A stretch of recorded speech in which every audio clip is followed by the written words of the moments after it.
Hi folks, and welcome back to the Advantage Applications channel. My name's Rich, and if you follow this channel at all, you know that most of my videos are about using Microsoft Access in real-world scenarios in the modern work environment. Primarily, I like to use it as a rapid application development tool that can create solutions to connect to data sources like SharePoint, SQL Server, and Dataverse. And the reason that I believe that's the best use of Access in the modern office environment is because not only do you get access to a full-fledged programming language, VBA, for fine-grained control and automation in your application, but you also have a really powerful form designer, query designer, and table designer, all in one package. That's Access. Now, if you have your data in a place like SharePoint, you can use some of Microsoft's more modern tools like Power Automate to make web and mobile first interfaces to your data to extend the reach of your application. It adds a whole other layer of capabilities to it. Also, you can use other tools like Power BI and Power Query to create powerful reports and analytics for your data. And you even have access to less expensive options like Jotform to create web forms to your databases as well. And that's what the next few videos that I want to make are going to be about, moving beyond Access to extend the reach and capabilities of your applications to make them more accessible and valuable to your clients. And we're going to start with a very simple application made in Access, but we're going to add a web form to it to allow users to use their mobile phones to enter records. So let's go ahead and jump in. This is the Access database that we're going to extend with a web form. It's a simple event reporting tool. The idea behind it is that if someone was at work and they witnessed an event that could be a reportable incident, they can come in here, fill out a little bit of data, and when they submit it, it automatically sends an email to predefined recipients that's stored in a table. Speaking of tables, you can see here that this is linked to SharePoint. That's what those golden icons mean there for the tables. And I show in previous videos how to build this database and also how to link databases to SharePoint. And all of the source code and source files that I use in these videos are available to my channel members. If you'd like to become a member of the channel, the link's in the description, and it only costs about as much as a cup of coffee. But anyway, what we're going to focus on today is extending this thing with a web form.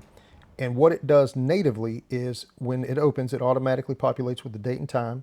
It automatically captures the user ID of the currently logged in person. Then there's a combo box that lets them select where they witnessed the event. They can enter a brief description of the event and then pick what type of event it was. I'll say quality.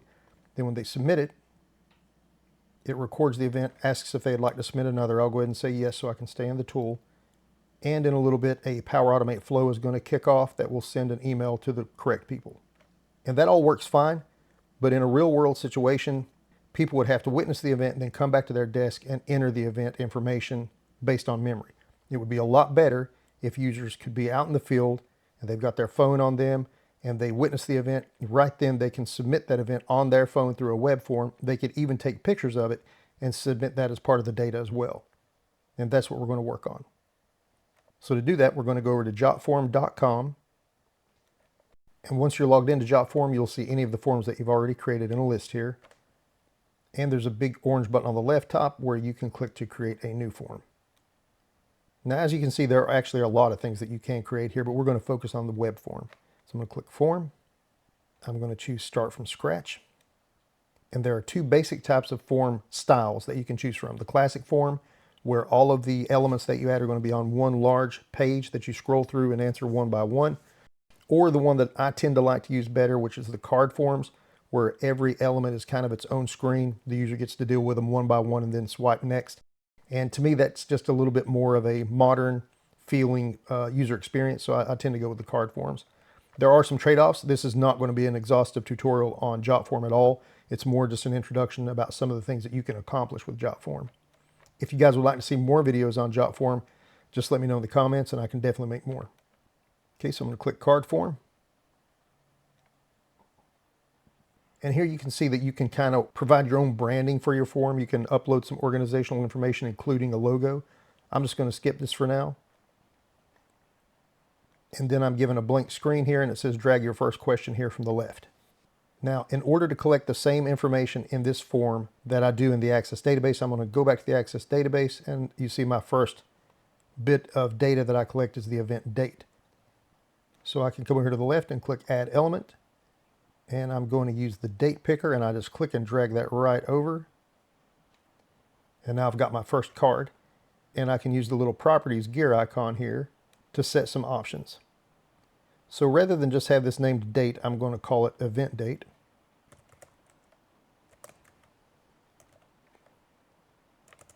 Actually, I'll call it event date / time because that's what I capture in the Access database, an event's date and time. I can type a description in here as well if I like, but I'm just going to leave that blank. I can align the text however I want to. I'll leave it centered. This will be a required field, so I'll go ahead and turn that on. I can choose my separator to be a dash or a slash or a period. I'll choose a /. And now I can go into my options and choose the date format that I want. And I want month, month, day, day, year, year. For default date, I'll put current. And we'll say the start of the week is Monday. And everything else, we're just going to leave the defaults. Now I'll come over to my time menu and I'll turn time field on. We're going to use an AM/PM format. And for default time, we'll choose current. And all of this can be overwritten or edited, but this will at least give them something to start with so that if they don't want to modify it, they don't have to. You can choose certain limits to apply to this field. I'm not going to do that in this case. And I'm not going to modify anything under the Advanced tab either. So I'll just close this Properties pane. And now I'm ready to select my next card. This is going to be the person who originates the event. And in the Access database, it automatically captures the Windows ID of the person who is submitting the event. In this, I'm just going to let it be a text field where they can enter their name. So I will choose full name and just drag that right beneath the event date time. And you see it's going to capture a first name and a last name. This will also be a required field. So I'll turn that on. Close that pane. And notice as I add these cards, when I first added the event date time card, the only option here was submit. But now that I've dragged a new card below that, this new card has the submit button, and this has become a next button. There's a lot of configuration you can do in Jotform in the settings. You can create conditions to provide some logic, some intelligence in your form, and we'll go over that in a little bit. And you can also decide when and if you turn the submit button on based on what date has been supplied. Okay, but for right now, our next control is event location, which is a combo box, and I need to duplicate that now on my Jotform. So I come back to add elements again. This time I scroll on down to drop down and I drag it to the bottom. And I'm going to call it event location. This will also need to be required. And to add options, I can simply enter them here. There we go. Now every option that was available in the Access database is available on my Jotform as well. Now, if you've worked with relational databases, you may be saying, well, wait a second, I don't always use pick lists that only have text information in them. A lot of times I use combo boxes that store an identity that references another table. We're going to go over that a little bit later. That's a little bit outside of what Jotform does comfortably. For that, I'm going to make a video showing how to integrate Power Apps into your database solution. But for right now, this is just going to store the text value that's selected here. Okay, so the next control I need is event description, and that is a large text field. So I come back to add element. I scroll down to long text and drag it to the bottom. We're going to make this required as well. And I'm going to change the title to event description. And you can see this is a rich text formatted box, and it has its own little toolbar down here to format the text. All right, and finally our last data point that we need here is event type. This is a list box, so I'm going to duplicate that on Jotform as well. Come to add element. And I'm just going to use a drop-down control again. Change the title to event type. Make it a required field. And then set my options. Okay, now that they're all there, we're ready to test the web form. And to do that, we just come up into the upper right corner here where it says Preview Form and click that slide toggle. Our form launches and we get a generic start page, which we can customize. Let me back up and show you how to do that real quick. We just scroll to the top, and right here where it says Edit Welcome Page, I can click that, and here I can change whatever shows up on that welcome screen. And I'll just call it the Event Reporting Tool. We'll leave everything else the same. Under settings, you can choose what theme you want. You can adjust the colors and all of that. If you use the classic form version, you can actually adjust the CSS so you get a little finer control over your form. But I still like to use the card style a little better, but just because of the user experience. Let's go ahead and preview it. It launches. I can click Start. I'm going to go ahead and accept the default date and time. Enter my name. Click Next, and you see down along the bottom here we have kind of a progress bar as to where we are on the form. You can take that out in the settings as well. I tend to do that because if you add conditions to your cards, you may skip over cards and you don't want a whole bunch of nodes down here where people can click on the nodes and go back and maybe get confused in the sequence or get to cards they really shouldn't be on. Okay, for event location, I'll just say offices, click Next, event description, and I'm just going to say test. Now for event type, I'm going to say it was a quality event, and I'll click submit. I get a response message, and what the default behavior is of the form is to email this information in summary to the email address that you created your account under. So now we just wait a few minutes for that. And after a few seconds, it comes into my Gmail account that I registered with. And you can see that it has the event date and time. My name is the originator, the location that I selected, the description, and the event type that I selected. So far, so good. But what I really want this to do is to write the data directly to my SharePoint list that the Access database writes to. So I come back into my Jotform, I get out of preview mode, and luckily under settings, if I go to the left here, I can choose integrations, and we see that there are a lot of technologies that Jotform interfaces with, and SharePoint is one of them. If I scroll down, I mean, you see there are a bunch. So I come up here to the search field, and I just type in SharePoint, and I see Microsoft SharePoint integration right here, and it says create new Microsoft SharePoint items from a new Jotform submission, and that's exactly what we want. So I'm going to go ahead and click that. And it accomplishes this through a third party called Zapier. I'm going to scroll down, and these are the connections that are available. The very first one says create new Microsoft SharePoint items from new Jotform submissions. I'm going to click use this Zap.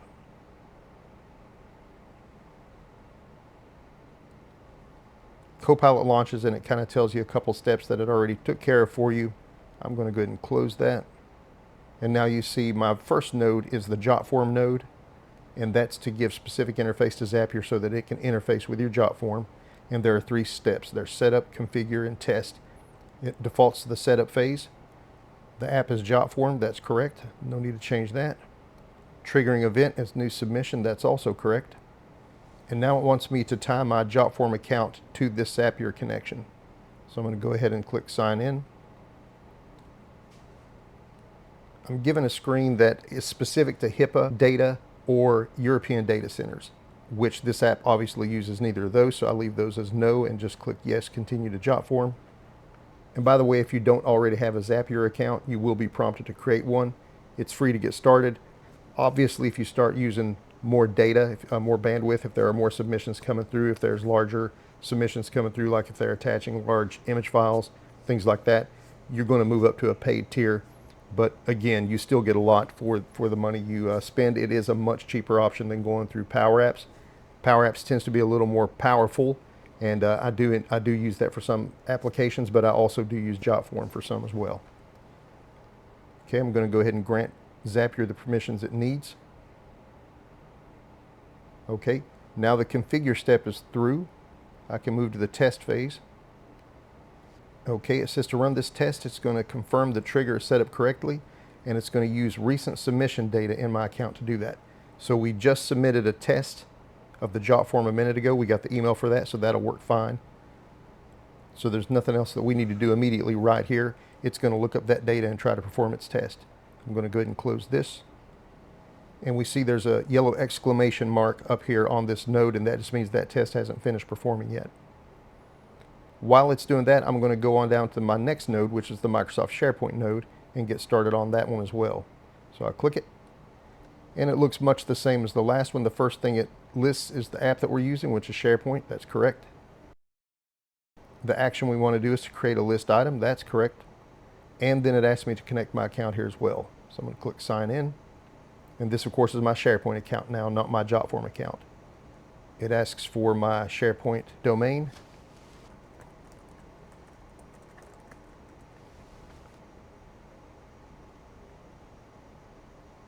Then I can pick my account that's associated with that domain. Now it's set up and I see the green check mark right there. So I can move over to configure, and I'm going to choose the site. And based on the domain address that I gave it, it's going to know which sites are available. I choose the one I want, and then under that site, it's going to know the lists that are available. And I just want TBL event. That's the list that we're writing to. Once I supply that list name, the fields under that list show up. I don't use the title field in this case, but I do use date, time of event. And if I click the plus sign under that, I'll be able to pick which field in the Jotform is going to map to that field in SharePoint. But it lets me know that I need to complete the test steps in the previous node first. So go ahead and close that. Close this. I'm going to click this little yellow exclamation mark up in the Jotform node. And I'm going to tell it to go ahead and test these steps. Okay, and it says it was successful. That means it was able to look at the Jotform data that we submitted in our test a while ago and enumerate all the fields that are used in it. So now we got green check marks on both nodes. I'm going to go back into my SharePoint node, click on configure. I'm going to scroll down, and for date time event, I'm going to click that plus sign and scroll down to find my event date time. Here it is, answers event date time, and it lets me see which test data it used. I'm going to go ahead and click that, and it maps that Jotform field now to this SharePoint field. Scroll down to reported by and do the same thing. I click the plus sign, then I come over here and find my named field in Jotform and select that. Scroll down to event location, do the same thing.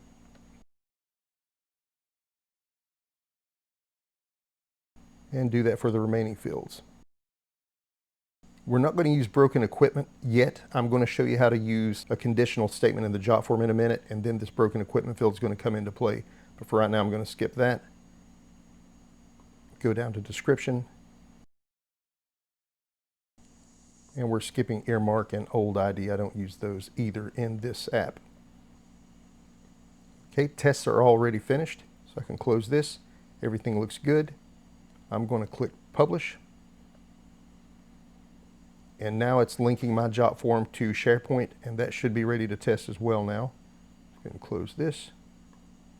I can come up here to my build menu now and click that, and then preview form again. I'll accept the date and time default. Select my name again. Event location this time we'll say was lab. And we're testing SharePoint integration. Click next, select type as recognition, and I'll click submit. So it'll take a few seconds for that email to come through. Once the email comes through, that data should go right into our SharePoint list as well. Okay, this is our SharePoint site, and these are the site contents. I'll scroll down to TBL event, which is the table or list that we wanted our Jotform to write to, and there's our record. It has my name as the originator or reported by. It occurred in the lab. It was a recognition event, and we were testing SharePoint integration. So it's super simple, it's seamless, and it can get data in the field from users right off of their phone.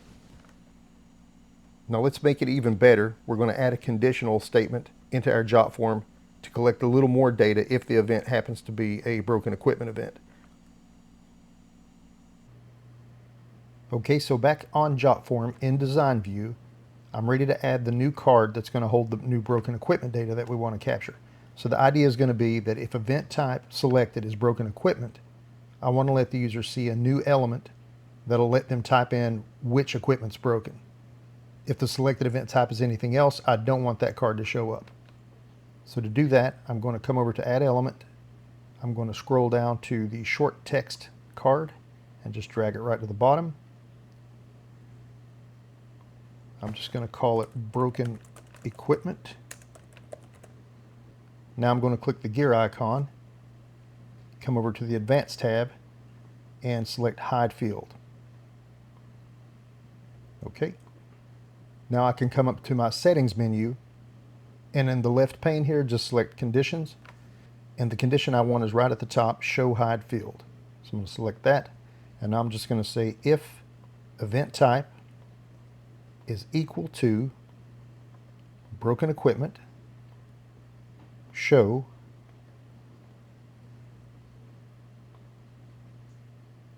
okay, I don't see broken equipment there, but I know it exists, so okay.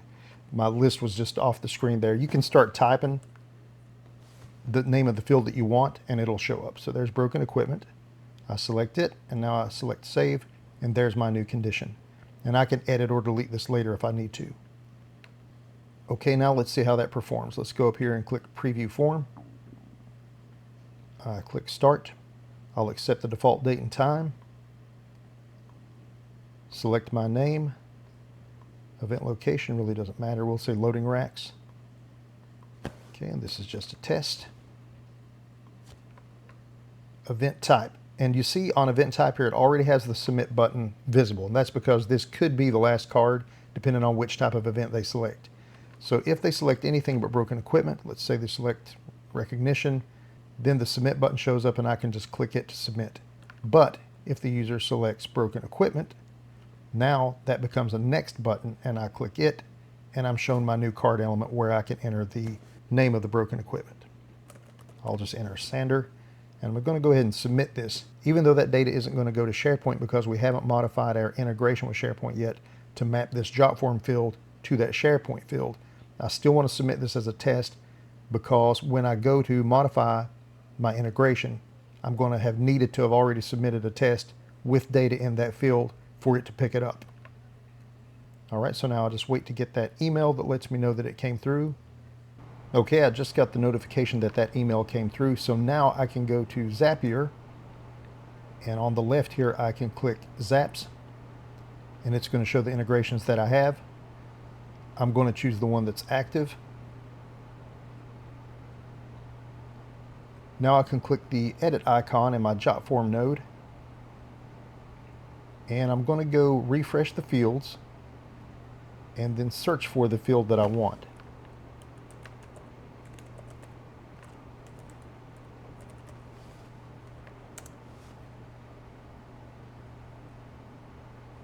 Once I hit continue, it brings up my previous submissions, submission C, B, and A, and I see that they were all performed yesterday. And I want the one that has been performed the most recently, that way that I have the newest data. So I'm going to click Find New Records, and it picks up a submission from today, which is the latest submission, submission F. I'm going to click it, and here I do see my broken equipment field, and then I'm just going to click Continue with Selected Record.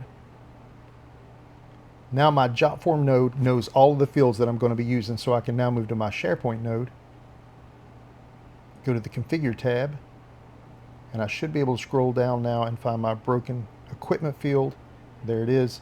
I can click the plus sign, and I should be able to find my broken equipment here. There's the answer I gave Sander, so I'm going to select that, and now that Jotform field is mapped to this SharePoint field. I'm going to click Continue and Publish, and it wants me to supply a version name. I'll just say 2, keep it simple, Publish.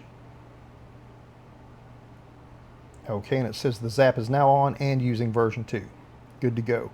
So now I'm going to go back to my Jotform. I'm going to click the Preview Form, click Start, accept the defaults there, select my name, click Next. Event location will say Lab, Testing Broken Equipment Field, say Next.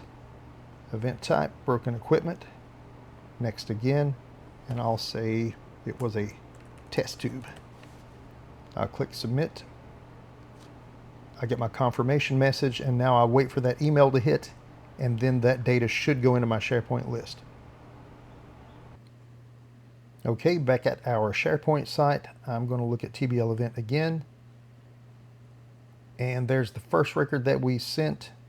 Here's the second one that we sent after we added the broken equipment element, but we hadn't mapped it to SharePoint yet. And here's the last one that we sent from lab, broken equipment, test tube. It did map correctly right into SharePoint as it should. And that's just one of the examples of logic and conditions that you can build into these Jotforms. There's actually a whole lot you can do with these things with zero coding. So it's really simple. It's a really neat way to build an extra interface into your data to kind of bypass or augment access.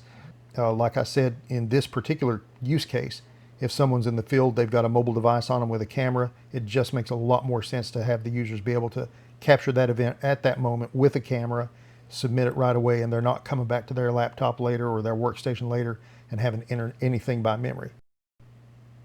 So let me show you just a couple things that I would change about this if I was using this in a real world scenario. Under the build menu, I don't really like the blue and white and green theme, so I could click this little paint roller icon right here in the form designer, and I could choose a different theme if I wanted to. So this is the currently selected one. You can see there are a lot of pre-built themes that you can use right here. Let's just say I would grab, I don't know, maybe this one. We'll try that out. Yep. So I could go with that. You can, as you can see, you can use images, video. You can choose different types of layouts. There's a lot you can do, a lot you can customize on these forms, but I'll just stick with that for right now. Another thing that I would change is in the form settings, you can change this title to say something besides just form. We've already set up our Zapier connection and integration and everything, so I'm not going to change it right now. But upstream, actually, when you first start designing your form, this is something you'd probably want to come into the form settings here and make sure that you have everything laid out the way that you want.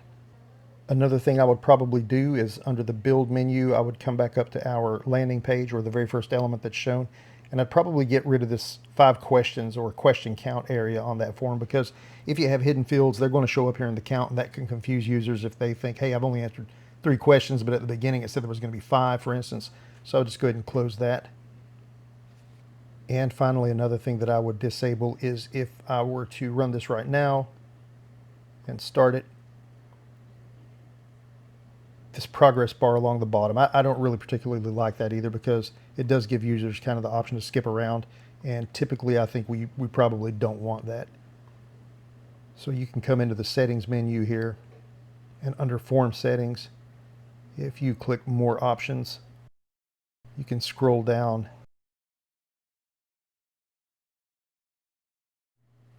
and right here under show form progress, I'm going to select no. And another thing that's actually kind of handy too is you may want to turn review before submission on. And what that'll do is if your users want to change an answer, it makes it really easy. So I'll fill everything out like I'm going to make a submission.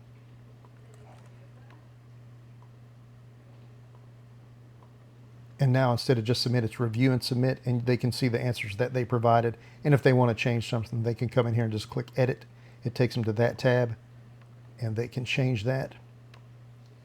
And they do have to go back through everything after that, but all of their answers are still filled in, so they don't have to rewrite anything.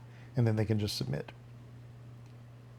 But that's it. I hope that you enjoyed this video, and I hope it was useful. This is just our first step in moving beyond Access. Like I said, my next video is going to focus more on either, I'm not sure yet if I'm going to do Google Forms next or Power Apps, but I want to show how we can integrate combo boxes that store identities, not just simple text values, and that map back to tables or lists that you have in your database. So thanks for watching. Don't forget to like and subscribe, and take care.